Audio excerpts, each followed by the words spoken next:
नमस्कार मित्रांनो.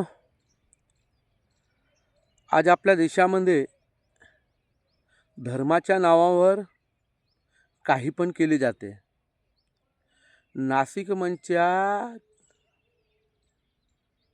ना तिथं नाशिकमध्ये 11,000 लिटर दूध हे नदीमध्ये वाहून गेले श्रद्धेच्या नावावर.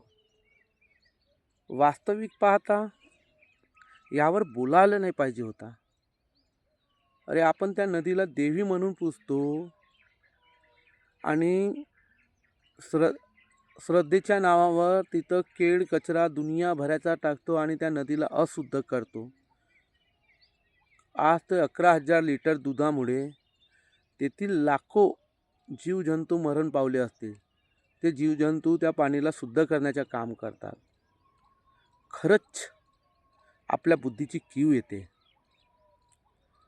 जिथं दुधाची गरज आहे तिथं दूध टाकायला पाहिजे, तर आपण भलत्याच टाकी टाकतो. आणि खरोखरच भारत हा अंधभक्तांचा देश आहे म्हणून ओळखला जातो. नाही, हे वास्तविक सत्य आहे.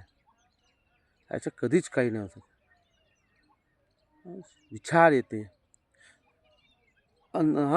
धर्माच्या नावावर आम्ही जे 500 वर्ष पुराणे झाडं आहेत तपोवन म्हणजे नाशिकले, जेव्हा तर कुंभमेळा होणार आहे म्हणून त्या नंग्या साधूबाबांसाठी ते झाडं कापण्यात येत आहे. विचार येते रे. आता देशात झाडांची गरज आहे.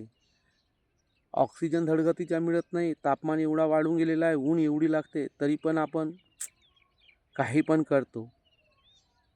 आणि पावसाळ्यामध्ये एक झाडसुद्धा नाही लावत. शोकांतिका आहे.